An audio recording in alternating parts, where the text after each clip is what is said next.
You're listening to the Small Business Accelerator podcast, accelerating success, one founder at a time. With your hosts, Roger Bryant and Sarah Wilson. We support small business owners, the little guys. We're here to help you win in today's landscape. Join us each week as we reveal powerful strategies for small business owners that save you time and money. Because we believe every small business owner should have access to Fortune 500 style strategies without breaking the bank. Subscribe now on Spotify and Apple Podcasts to accelerate your small business success. Hey everyone, welcome to this deep dive. And today we're going to be exploring a pretty big shift happening all around us. The move from reactive to predictive problem solving. Yeah, it's a pretty major shift. Absolutely. And you know what's so cool about this deep dive is you've given us some really awesome material to dig into. Yeah. A Stanford University report, some info on a course called Automations Made Easy. Really interesting stuff. Yeah, really interesting stuff. And I think our mission today is to really break down what this shift actually means. You know, like what does it really mean to move from reactive to predictive? What are the benefits? Are there any challenges? And how is this shift already changing industries? I mean, we're talking healthcare, manufacturing, maybe even crime prevention. And of course, we got to figure out what this means for you, the listener, right? Absolutely. All right, so let's jump right into the deep end with this Stanford report. They use the term paradigm shift, which I got to say, sounds a bit dramatic. Is this really such a revolutionary change? Well, I think it might be. For a long time, we've been stuck in this cycle of reacting to problems. Yeah. You know, like just constantly putting out fires. But what if we could anticipate those fires before they even start? Right. That's kind of the whole idea behind predictive problem solving. And Right. yeah, that's a pretty big change from how we've always done things, right? Yeah, okay, I see where the paradigm shift idea fits in. So how do we make that leap? Like, what's the key to becoming more, predictive? Well, the report puts a lot of emphasis on the power of data. It really dives into the rise of this thing called predictive modeling, which uses data, statistics, and machine learning to try to predict what's going to happen. But it's not just about having a ton of data. Right. It's got to be the right kind of data. You need things like historical trends, customer behavior patterns, even stuff that seems totally unrelated could be really valuable. So it's kind of like finding those hidden connections, the patterns you might not see right away. Yeah. Exactly. And that's where machine learning comes in. Those algorithms can go through huge amounts of data, find those hidden patterns, and use them to predict future outcomes. So we're not just looking at the past, we're using the past to figure out what's going to happen next. Yeah, pretty powerful stuff. It really is. But the report also mentions that this predictive approach does more than just forecasting. Can you give me an example of that? Sure. Think about a company trying to figure out why their customers are leaving. Traditionally, they might send out surveys or do exit interviews, but that's after the customer's already gone. But with predictive modeling, they can analyze stuff like website browsing history, purchase patterns, even social media activity, and use that to spot customers who might be thinking about leaving. Oh, that's really interesting. So they can intervene, maybe offer a special deal or some extra support to try and keep those customers from leaving in the first place. Exactly. It's all about moving from reaction to proaction. Mm-hmm. And the report says this can have some pretty awesome benefits, like making better decisions, getting a deeper understanding of how markets work, and even saving time and money. Okay, so tons of potential benefits, but I'd imagine there are also some challenges to switching to this more predictive way of thinking. The report does mention some concerns about data quality and even ethical considerations. What are your thoughts on that? Yeah, those are definitely important things to think about. Predictive models are only as good as the data they're given.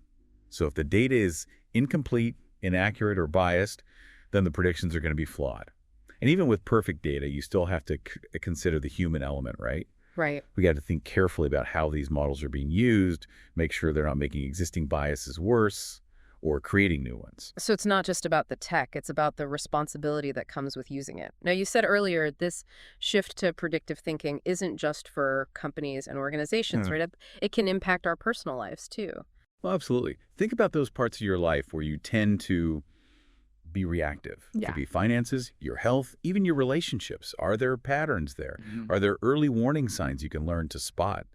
And can you use those insights to make better choices and maybe avoid some negative outcomes down the road? It's like becoming a data scientist for your own life. Exactly. That's kind of cool when you think about it.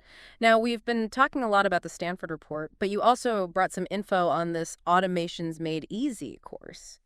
Where does that fit into all of this? Well, that course seems to tie in with one of the biggest roadblocks to becoming more predictive. Just feeling overwhelmed by the day-to-day stuff. Yeah. It's hard to think strategically about the future when you're constantly putting out fires. Yeah, I get that. Automation can help free up some of that mental bandwidth. So it's like clearing the clutter so you can focus on the bigger picture, the more predictive stuff. Exactly. And from what I've seen, the course doesn't just teach you how to automate tasks.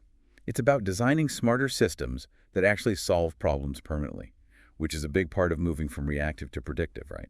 Yeah, I'm really intrigued by that idea. Can we dive a little deeper into this Automations Made Easy course? What kind of benefits does it promise, and what's different about its approach to automation? From what you've shared, it seems like it focuses on picking the right tasks to automate, not just automating for the sake of it. It mentions things like saving time, getting ahead of the competition, and even having more personal time, which, let's be honest, sounds pretty amazing. It does. It's like giving yourself permission to step away from the daily grind and actually think about what you want to achieve long term. I'm all for that. It seems like the course suggests automation can be a way to not just work faster, but smarter. It's about freeing up that mental energy so you can focus on the things that really matter to you. I really like that. But before we get too deep into automation, let's circle back to this whole reactive to predictive shift. The Stanford report talks about some future trends. Can you give me an idea of what we might see down the road? Sure. The report paints this picture of a future where problems are anticipated and taken care of before they become major disruptions. We're talking about things like real-time data integration, more applications in healthcare, even innovations in manufacturing. Imagine a world where we're always one step ahead. Wow, that sounds almost like utopian, right? A world where we can predict and solve problems before they even happen. But is that realistic? I mean, can we really predict everything? Of course not. There will always be unexpected stuff, those black swan events that catch everyone off guard. The point isn't to predict every single thing. It's about building systems and strategies that make us more resilient, more adaptable, and ultimately more successful in navigating a complex world. So it's not about getting rid of uncertainty. It's about being okay with it and being prepared for it. Exactly. And that preparedness comes from understanding data, learning to see patterns, and being proactive instead of reactive. Okay, I think we've laid some really good groundwork here. We've talked about what this reactive to predictive shift is, why it's important, and we even touched on some of the potential benefits and challenges. But now I want to hear more about how this is actually playing out in the real world. Definitely. Let's get into that. Yeah, let's jump right in. We're not going to take a break, right? Nope, no breaks today. Got to keep this momentum going. All right. So let's dive into some real-world examples of how this predictive approach is already being used. This is where it gets really exciting. The Stanford report actually goes into some really fascinating real-world examples of how this predictive approach is already being used. One area that really caught my eye was fraud detection. Fraud detection. Oh, that's interesting. Tell me more about that. Well, it talks about how financial institutions are using predictive modeling to, analyze transaction patterns and spot potentially fraudulent activity, not just after it's happened, but like in real time. They can look at things like the amount of the transaction, the location, even the time of day, and compare that to your typical spending habits. So it's like having a super smart security guard constantly watching over my account. But how does that actually work? What kind of data are they using to make these predictions? It's not just about individual data points. It's more about looking at the bigger picture. Right? They're using historical data on fraudulent transactions, combining that with your own transaction history to create this model that can identify anything unusual.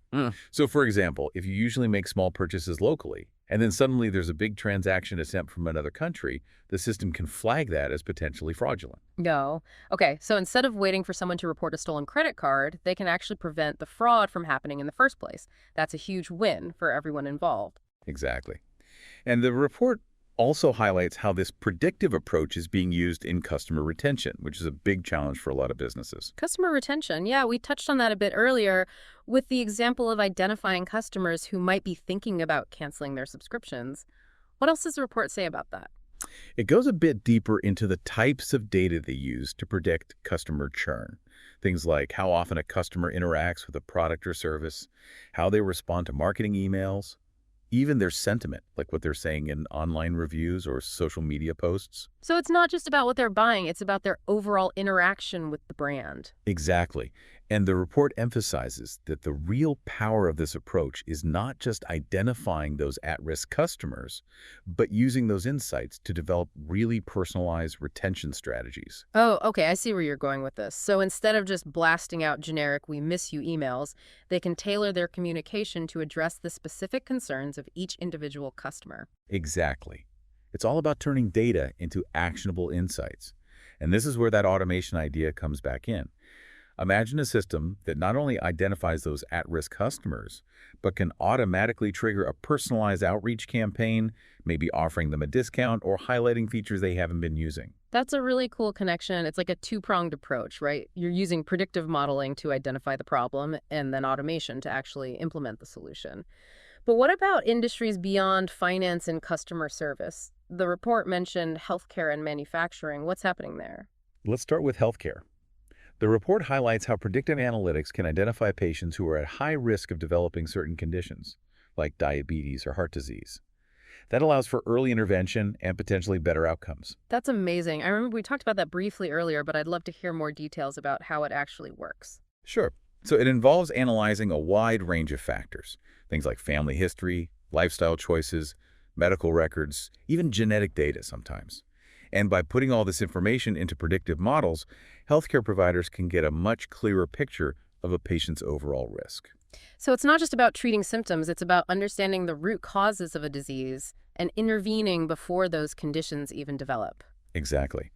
The report emphasizes that this can lead to a more personalized and proactive approach to healthcare, where patients are empowered to take charge of their health and make informed decisions based on their own individual risk factors. That's a powerful idea. But I imagine there are some complexities when applying this kind of predictive modeling in healthcare, right? Oh, definitely. You have to consider things like data privacy and making sure these models are being used ethically and responsibly. The report stresses the importance of transparency and patient consent, ensuring that individuals understand how their data is being used and that they have control over how it's shared. That makes sense. It's not just about the technology, it's about building trust and ensuring that privacy is protected. Absolutely. Now, switching gears a bit to manufacturing, the report talks about the rise of something called predictive maintenance.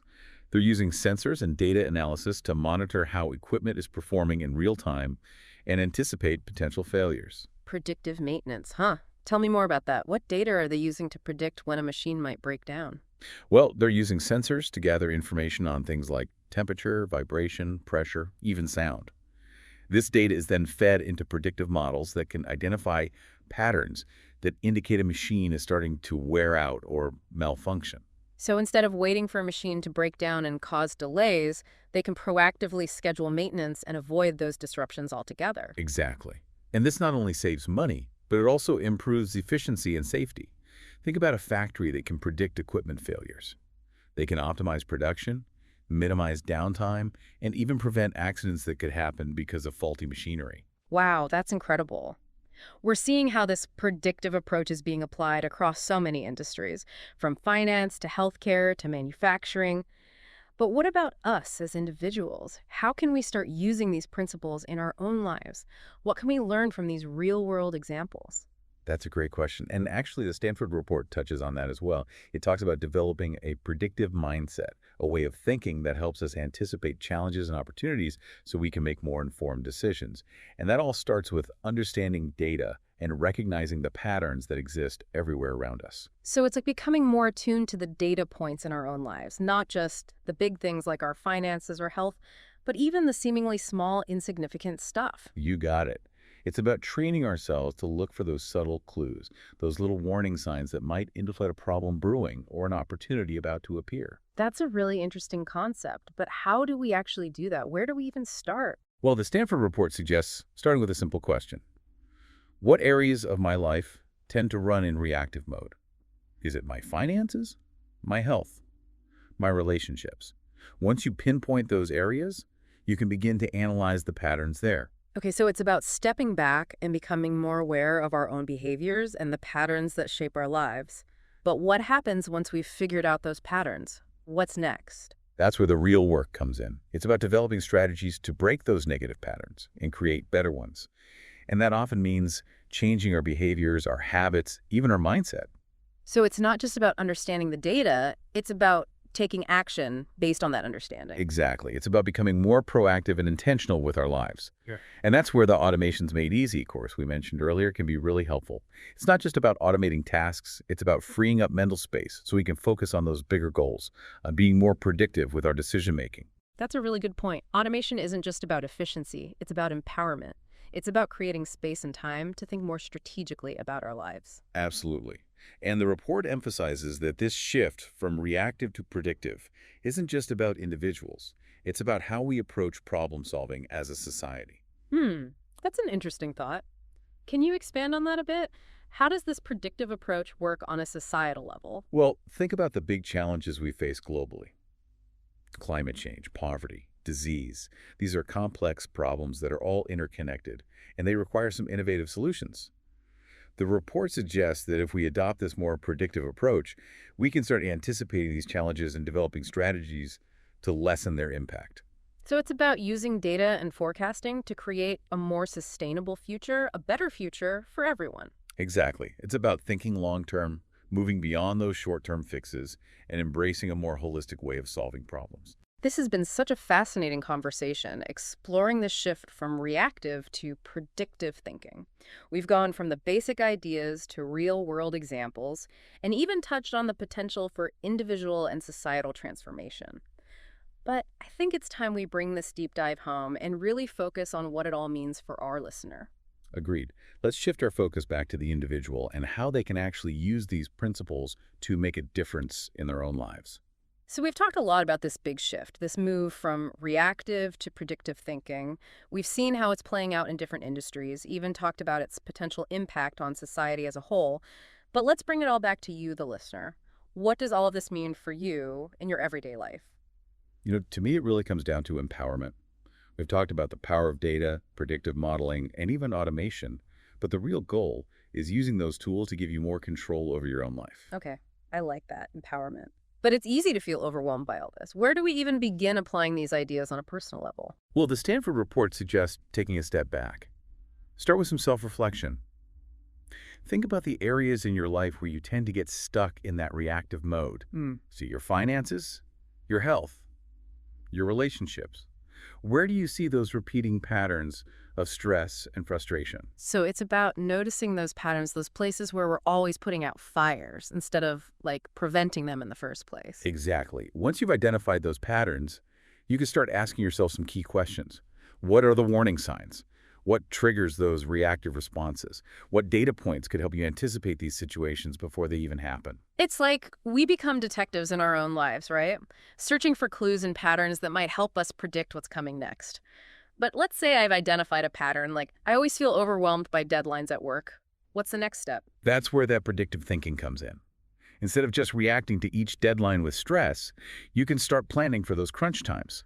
Maybe you need to block out more time on your calendar, learn to say no more often, or delegate some tasks to others. So it's about switching from being a firefighter to being more like an architect, right? Instead of always putting out fires, you're designing a life that's less prone to those emergencies. I like that. Exactly. And this ties in with the Automations Made Easy course. Yeah. If you can automate some of those routine tasks at work and in your personal life, it frees up mental space to think more strategically and proactively. You can make more predictive decisions. It's like giving yourself the freedom to step back from the daily grind and really think about what you want to achieve in the long term. What patterns do you want to break? What systems can you put in place to get those better results? Yeah. It's about reclaiming control of your time and energy. Think what you could accomplish if you weren't constantly battling those little fires. You could put more energy into your goals, your relationships, the things that truly matter to you. It's not just about efficiency then. It's about living a more deliberate life, a more fulfilling life. But let's be real, we're not going to become perfect predictors overnight. There will always be surprises. Of course. Life throws curveballs, and that's part of what makes it interesting. The point isn't to eliminate all uncertainty. It's about getting comfortable with it.